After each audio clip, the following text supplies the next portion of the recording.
வணக்கம். நம்ம என்ன லெசன் பார்க்க போறோம் அப்படின்னு பார்த்தீங்கன்னா, உடல் நலமும் சுகாதாரமும் அப்படின்னு சொல்லக்கூடிய 6th ஃபர்ஸ்ட் டெர்ம்ல இருக்கக்கூடிய லெசன் தான் நம்ம பார்க்க போறோம். சரி வாங்க லெசன் ஸ்டார்ட் பண்ணிருவோம்.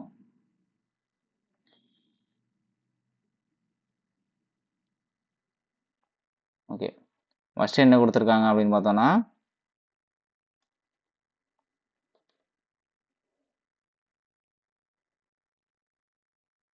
ஃபர்ஸ்ட் நலம்னா என்ன அப்படின்றது தெரிஞ்சுக்கணும். ஓகே. ஃபர்ஸ்ட் நலம்னா என்ன அப்படின்னு பார்த்தீங்கன்னா, மகிழ்ச்சியான வாழ்க்கைக்கு அடித்தளம் என்ன அப்படின்னா நலம். சுகாதாரம் அப்படின்னா ஆரோக்கியமான வாழ்க்கைக்கு அடிப்படை. மகிழ்ச்சியான வாழ்க்கைக்கு அடித்தளம் நலம்.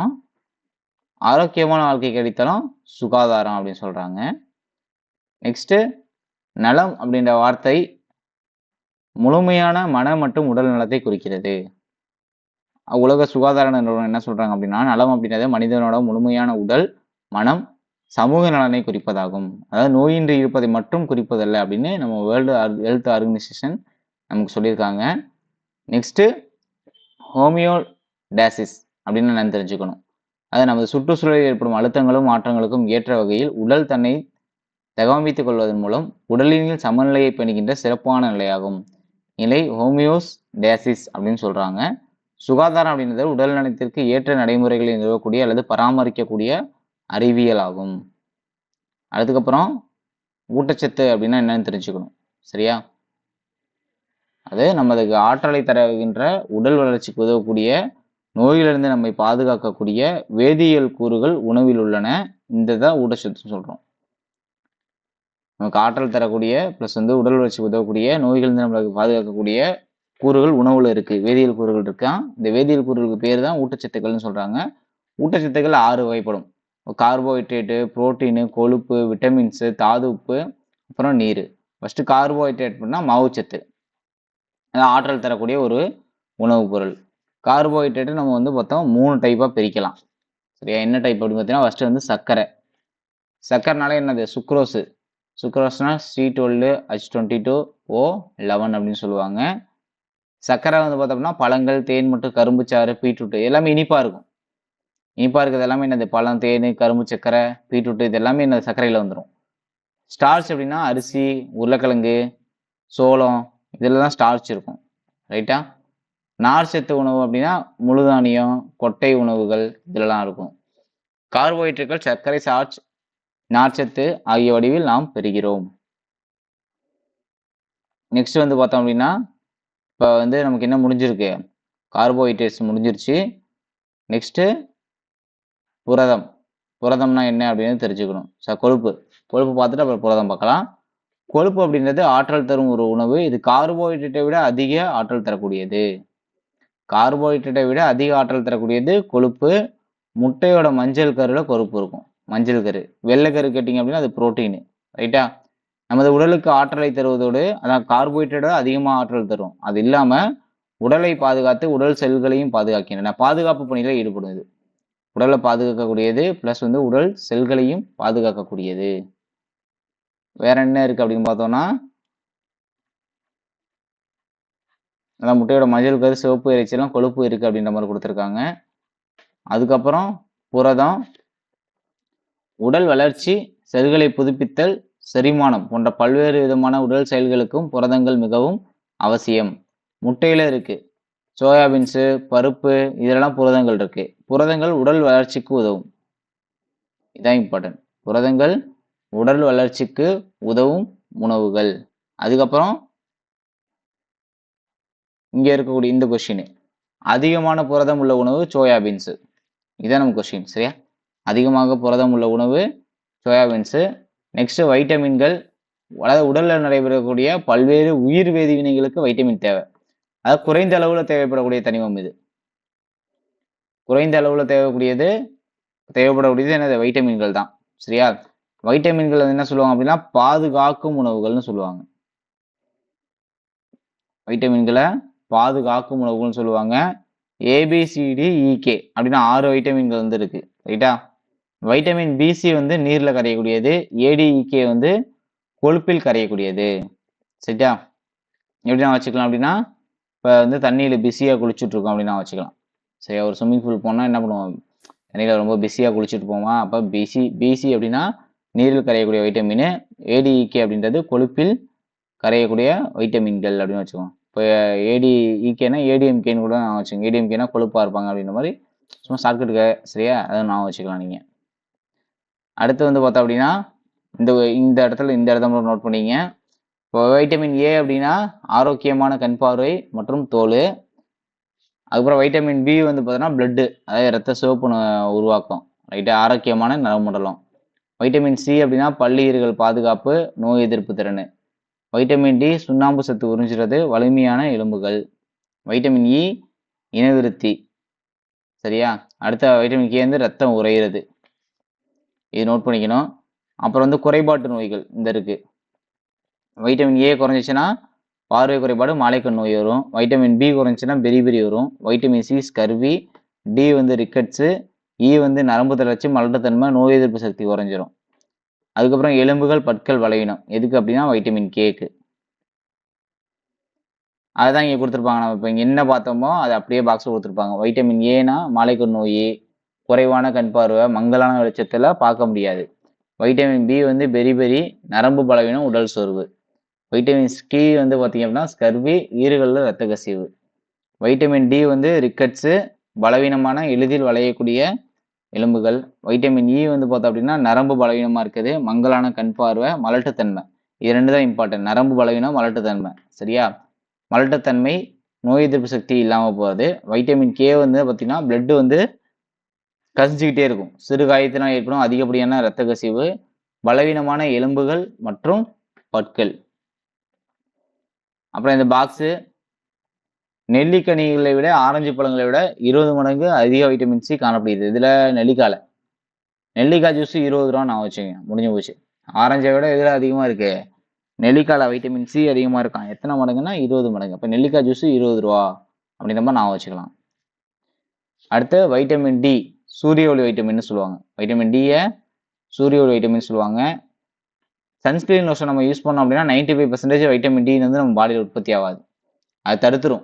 சன்ஸ்கிரீன் லோஷன் என்ன பண்ணுவோம், வைட்டமின் டி உற்பத்தி ஆகிறத தடுத்துரும். அதுக்கப்புறம் தாது உப்பு வந்து பார்த்தோம் அப்படின்னா பாதுகாப்பு உணவுகள்னு சொல்லுவாங்க. பாதுகாப்பு உணவுகள்னா தாது உப்பு தான். தாது உப்பு என்னது, உடல் வளர்ச்சிக்கும் உடல் செயல்பாடுகளையும் ஒழுங்குபடுத்துவதற்கு தேவைப்படும். உடல் வளர்ச்சியையும் உடல் செயல்பாடுகளையும் ஒழுங்குபடுத்துவதற்கு தேவைப்படக்கூடியது தாது உப்பு, பாதுகாப்பு உணவுகள்னு சொல்லுவாங்க. தாது உப்பு குறைஞ்சிச்சு அப்படின்னா என்னென்ன நோய்கள் வரும் அப்படின்றத நம்ம பார்க்கலாம். ஃபர்ஸ்ட் கால்சியம் அப்படின்னாலே அந்த வலுவான எலும்புகள் மற்றும் பற்கள், ரத்த முறைதல். சரி, இது மட்டும் எக்ஸ்ட்ரா கொடுத்துருப்பாங்க, இதை பார்த்துங்க. வலுவான எலும்புகள், பற்கள், ரத்த முறைதல் எக்ஸ்ட்ரா இருக்கும். அதுக்கப்புறம் வந்து பார்த்தோம் அப்படின்னா பாஸ்பரஸ் வலுவான எலும்புகள், பற்கள். அயோடின் வந்து தைராய்டு ஹார்மோன் உற்பத்தி. அயோடினாலே தைராய்டு தான். பாஸ்பரஸ் அப்படின்னா வலுவான எலும்பு. இது ரெண்டுமே சேம் தான். கால்சியமும் பாஸ்பரஸும் வலுவான எலும்புகள், பற்கள் தான். இதில் ரத்த முறைகள் மட்டும் எக்ஸ்ட்ரா ஆட் பண்ணிக்கணும். இரும்பு சத்துனா ஹீமோகுளோபின் உற்பத்தி, மூளை வளர்ச்சி. உலகளவில் 80% முருங்கைக்கீரை உற்பத்தி இந்தியாவில் தான் உள்ளது, இது நோட் பண்ணிக்கணும். உலகத்தில் 80% முருங்கைக்கீரை உற்பத்தி எங்கே இருக்கு, இந்தியாவில் தான் இருக்கு அப்படின்னு சொல்றாங்க. ரைட்டா. அடுத்து நெக்ஸ்ட் வந்து பார்த்தோம் அப்படின்னா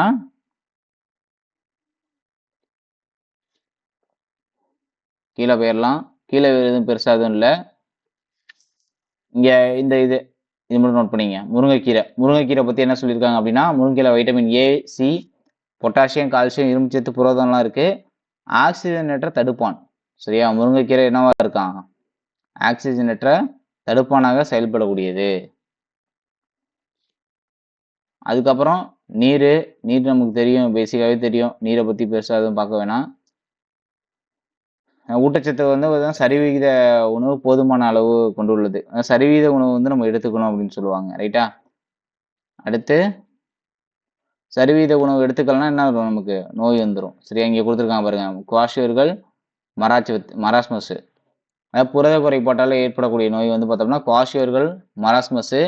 1 வயசுக்கு கீழே இருந்தோம் அப்படின்னா மராஸ்மஸ் வரும். 1 வயசுக்கு மேலே இருக்கக்கூடிய குழந்தைகளுக்கு குவாஷியர்கள் வரும். குவாஷியர்கள்னா என்ன அப்படின்னா வயிற்றுப்போக்கு, உப்பிய வயிறு, இதுதான் முக்கியமான அறிகுறி. மராஸ்மஸ்னா மெலிந்த உடல், மெதுவான உடல் வளர்ச்சி. அதுக்கப்புறம் இப்போ வந்து புரத குறைபாட்டால் ஏற்படக்கூடிய நோய் பார்த்தாச்சு. தாது உப்புகள் குறைபாட்டால் ஏற்படக்கூடிய நோய் வந்து கால்சியம் குறைஞ்சிச்சு அப்படின்னா என்ன வரும்? நமக்கு ரிக்கெட்ஸ் வந்துடும். பாஸ்பரஸ் குறைஞ்சிச்சுன்னா ஆஸ்ட்ரியோ மலேசியா.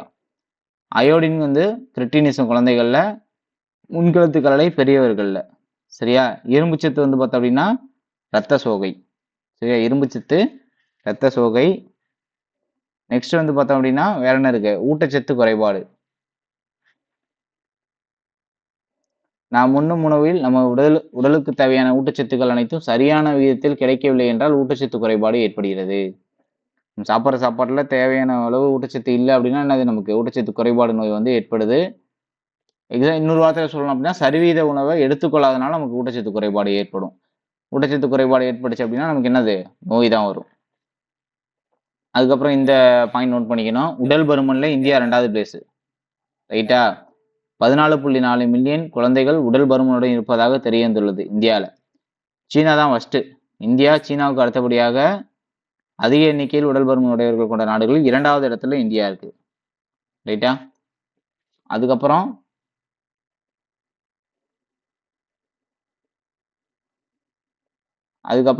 இந்த பாயிண்ட் பெஞ்சமின் பிராங்க்லின் என்ன சொல்றாங்க அப்படின்னா, சீக்கிரம் படுக்க சென்று அதிகாலை எழும் பழக்கம் ஒரு மனிதனை நல்லுடனும் வளனுடனும் அறிவுடனும் வைக்கிறது. இது பெஞ்சமின் பிராங்க்லின் சொன்னக்கூடிய ஒரு கூற்று. தூய்மை அப்படின்னா நம்ம வேர்ல்டு ஹெல்த் ஆர்கனைசேஷன் என்ன சொல்றாங்க அப்படின்னா, உடல் நலத்தை பராமரிக்கிறது, நோய்கள் பரவுவதை தடுக்கவும் உதவக்கூடிய நிலை தூய்மை அப்படின்னு சொல்லியிருக்காங்க. அப்புறம் ஓஆர்எஸ், ஓரல் ரீஹைட்ரேஷன் சொல்யூஷன், அதாவது வாய்வழி நீரற்று கரைசல். சரியா? ஓஆர்எஸ்னா இந்த ஓஆர்எஸ் எப்படி உருவாக்கணும்னா உன்னோட தண்ணி ப்ளஸ் வந்து உப்பு ப்ளஸ் வந்து சர்க்கரை, இது மூணையும் வந்து கலந்து உருவாக்கக்கூடியது. யாருக்கு கொடுக்கலாம் அப்படின்னு பார்த்தீங்கன்னா, வாந்தி, வயிற்றுப்போக்கு, நீர் சத்து இழப்பு ஏற்பட்டவர்களுக்கு நம்ம வந்து கொடுக்கலாம் ஓஆர்எஸை. அதுக்கப்புறம் வந்து பார்த்தோம் அப்படின்னா இதெல்லாம் பேசிக்காக தான் கொடுத்துருப்பாங்க. நுண்ணுயிரிகள் வந்து நுண்ணோக்கி இல்லாமல் பார்க்க முடியாது. சரியா? ஃபர்ஸ்ட் நம்ம என்ன பார்த்துட்டோம்னா பாக்டீரியா பற்றி பார்த்துடலாம். பாக்டீரியா வந்து மிகச்சிறிய புரோகேரியாட்டிக் நுண்ணுயிரி. அதாவது செல்கள் வந்து உட்கரு கிடையாது. அதனாலதான் என்ன சொல்றாங்க? புரோகேரியாட்டிக் நுண்ணுயிரின்னு சொல்றாங்க. பொதுவாக செல் செவினால் சூழப்பட்ட நுண்ணுறுப்புகள் இருக்காது. பாக்டீரியா ஒட்டுண்ணிகளாவோ அல்லது தன்னிச்சையான நுண்ணுயிரிகளாவோ காணப்படும் சொல்றாங்க. திசுக்களை தாக்கக்கூடியது. திசுக்களை டைரக்டா தாக்கக்கூடியது. நெக்ஸ்ட் வந்து பார்த்தோம்னா நோயினா என்ன, கோளாறுனா என்ன தெரிஞ்சுக்கணும். நோயினா என்ன அப்படின்னு பார்த்தீங்கன்னா குறிப்பிட்ட அறிகுறிகள் இருக்கும். குறிப்பிட்ட அடையாளங்கள் மற்றும் அறிகுறியை கொண்ட உடல் செயலியல் நிகழ்வு. கோளாறு அப்படின்னா உடலோட செயல்பாடுகளே ஒழுங்கற்ற தன்மை ஏற்படக்கூடியது. இப்ப எக்ஸாம்பிள் காலரா பார்க்கலாம். காலரா வந்து பார்த்தோம் அப்படின்னா தண்ணி மூலமா பரவக்கூடியது. காலரா வந்து வயிற்றுப்போக்கு கடுமையா இருக்கும், தண்ணி மூலமா பரவக்கூடியது. நிமோனியா காய்ச்சல் வந்து பார்த்தோம் அப்படின்னா இருமல், தும்மல், அப்ப காற்று மூலமா பரவக்கூடியது.